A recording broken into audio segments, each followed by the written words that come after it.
kita oles di sini. Ini bud breaker, hormonnya saya pakai bud breaker, hormon perangsang tunas atau penumbuh tunas dengan performa yang tinggi. Kita tinggal simpan di sini. Ini kelembabannya pas kalau seperti ini, jadi tidak terlalu lembab dan juga tidak terlalu becek. Usia 3 minggu seperti ini. Nah, seperti ini. Ini usia 3 minggu.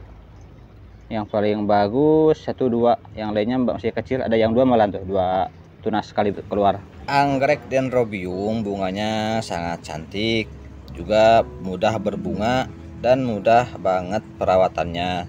Selain itu, perbanyakannya pun cukup mudah untuk anggrek Dendrobium. Ini Dendrobium jenisnya anggrek tirai. Anggrek tirai, dan untuk perbanyakannya bisa memanfaatkan batang yang sudah tidak terpakai seperti ini, yang sudah tidak produktif. Ini kita potong aja, nanti kita semai. Ini saya potong nanti ya dari sini. Untuk perbanyakan caranya mudah banget, tinggal diklik aja tombol subscribe-nya buat yang belum subscribe, juga tombol like-nya lur. Mudah-mudahan bermanfaat. Setelah kita dapatkan batangnya, kita potong-potong agar lebih banyak. Potongnya 2 ruas aja, jangan terlalu sedikit. 1 2 potong di sini seperti ini. Gunakan alat potong yang tajam dan steril untuk meminimalisir infeksi bakteri. Nah, bisa juga pakai tambahan ini fungisida tepung ya. Habis dipotong, celupkan ke sini, ke fungisida tepung bekas potongannya, agar tidak kena infeksi oleh bakteri dan jamur. Selain fungisida tepung, bisa juga pakai lilin cair atau pakai betadine, alternatif yang lainnya. Kalau ada fungisida tepung, bisa pakai fungisida tepung seperti ini. Segera celupkan bekas potongan ke fungisida biar aman.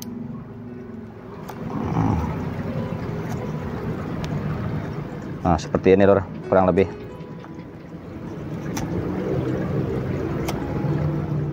Boleh 2, boleh juga 3 ruas. Kalau 1 ruas seperti ini misalnya potong di sini terlalu riskan, jadi sebaiknya 2 ruas aja, lebih aman.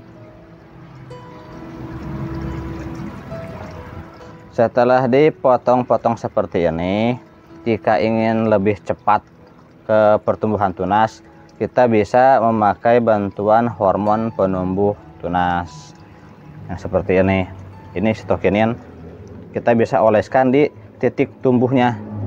Nah, misal yang ini, cari titik tumbuhnya dulu atau calon mata tunas. Untuk tunas nantinya dia tumbuh di sini. Nah, ini mata tunas. Kalau yang seperti ini bekas berbunga. Ini tidak mungkin keluar lagi. Jadi tidak bisa keluar tunas lagi dari sini, dari titik bekas berbunga atau bekas tumbuh tunas sebelumnya. Tunas akan tumbuh dari sebelah sini yang belum pernah keluar tunas atau belum pernah keluar bunga. Kita oleskan di sini ya. Biasanya dia tertutup daun di sini, dan ini harus terbuka. Kalau mau pakai hormon perangsang tunas harus langsung kena ke titik ininya. Caranya mudah, tinggal dibuka aja hormonnya. Biasanya sudah dengan ini ya, tinggal dioles. Nah, di sini nih. Ini kita oles di sini. Ini bud breaker, hormonnya saya pakai bud breaker, hormon perangsang tunas atau penumbuh tunas dengan performa yang tinggi. Selain bud breaker, bisa juga hormon 6-BAP, itu bentuknya cair. Kalau bud breaker ini bentuknya salep, sehingga performanya lebih bagus karena bisa lebih lama tersimpan, tidak mudah tercuci dengan air. Beda dengan yang cair.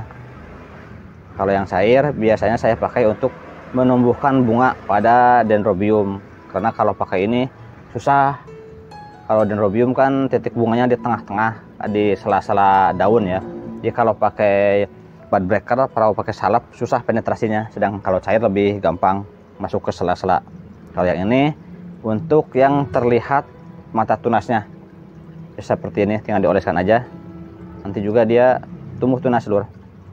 Tanpa ini pun tidak masalah ya, tanpa bud breaker tidak masalah. Yang penting plantnya sehat dan dijaga kelembabannya, tunas akan cepat tumbuh. Ini hanya untuk membantu mempercepat pertumbuhan di titik-titik meristem atau di titik-titik tumbuh pada anggrek. Setelah kita potong-potong dan dikasih fungisida, kita siapkan media tanam dan tempat untuk menyemainya. Untuk media tanam saya mau pakai moss. Kalau ada yang baru lebih bagus, kalau misalkan moss bekas gak apa-apa, yang penting dicuci dulu dan direndam seperti ini sebentar, dibasahin dulu ya. Dia butuhnya lembab bukan basah, jadi jika mossnya kering kurang bagus juga. Nah seperti ini, jadi dia ada airnya, kemudian kita peras. Kalau pakai jaring lebih gampang merasnya. Seperti ini aja kurang lebih. Ini yang dibutuhkan untuk anggrek ya, untuk pada masa persemaian. Lembabnya seperti ini segini. Ketika kita peras begini udah tidak ada air yang keluar, tapi masih terkandung air di dalamnya, sehingga bisa menjaga kelembaban. Diperas semua untuk media tanam. Setelah kita dapatkan media tanam yang bagus, yang lembab, kita simpan di sini. Ini toples transparan, karena ini membutuhkan sinar matahari juga ya kalau untuk pertumbuhan tunas. Makanya pakainya toples transparan, jangan yang toples gelap. Nah seperti ini kurang lebih. Kita tinggal simpan di sini. Ini kelembabannya pas kalau seperti ini, jadi tidak terlalu lembab dan juga tidak terlalu becek. Kalau terlalu becek atau terlalu basah, ini bisa busuk perakarannya. Dia pengennya lembab tapi tidak becek, juga tidak kering.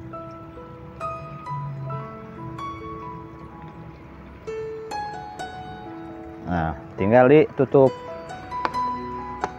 simpan di tempat yang terang tapi tidak terkena cahaya matahari secara langsung agar pertumbuhannya bagus. Kalau terkena cahaya matahari secara langsung ini bisa kering, jadi tinggal disimpan aja di tempat yang seperti itu, di bawah naungan tapi tetap terang.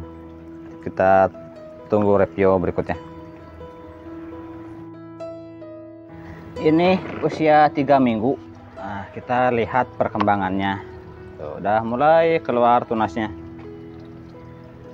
Tuh, lor. Ini yang paling bagus sudah berakar. Yang lainnya kita keluarkan semua.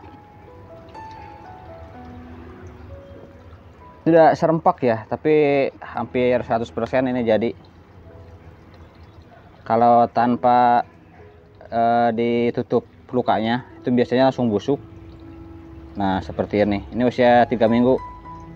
Yang paling bagus 1, 2, yang lainnya masih kecil. Ada yang 2 malah tuh, 2 tunas sekali keluar. Yang ini 2 paling lambat. Nah ini baru bengkak, yang lainnya udah aman. Usia 3 minggu seperti ini, tidak ada yang 100%, cuman udah lumayan. Ini tidak busuk ya, semuanya tidak busuk, cuman yang 2 ini agak lambat perkembangannya, yang lainnya aman. Nah jika sudah seperti ini, disimpan aja lagi, tapi buka sedikit atau diberi lubang agar adaptasi nantinya dia. Ini tanpa disiram ya, selama 3 minggu tidak saya siram karena posisinya tertutup. Jadi si air tuh menguap balik lagi, jadi gak perlu disiram. Nah seperti ini ya. Jika sudah tumbuh tunas seperti ini tinggal diberi lubang sedikit aja agar dia adaptasi nantinya. Kalau misalkan langsung ke luar, khawatirnya dia stres parah karena memang terbiasa di dalam toples seperti ini tanpa udara. Biar terbiasa dulu, adaptasi dulu. Atau kalau gak diberi lubang, dikasih ganjal aja gini nih nantinya, biar ada udara. Yang penting ada udara sedikit. Mau diberi lubang di sini boleh, mau di sini boleh, tidak masalah. Yang penting ada udara biar dia beradaptasi. Nanti setelah 1 atau 2 minggu lagi akar udah banyak, kita bisa pindahkan ke tempat yang baru. Atau bisa juga kita buka dulu seperti ini 1 hari, besoknya kita pindahkan ke tempat yang baru. Jadi plant udah adaptasi dengan udara luar dan tingkat keberhasilannya lebih tinggi daripada langsung kita buka langsung tempel di tempat yang akan kita tanam. Sekian aja dulu dari saya, mudah-mudahan bermanfaat. Jangan lupa dukungannya dengan cara like, comment, and subscribe. Wassalamualaikum warahmatullahi wabarakatuh.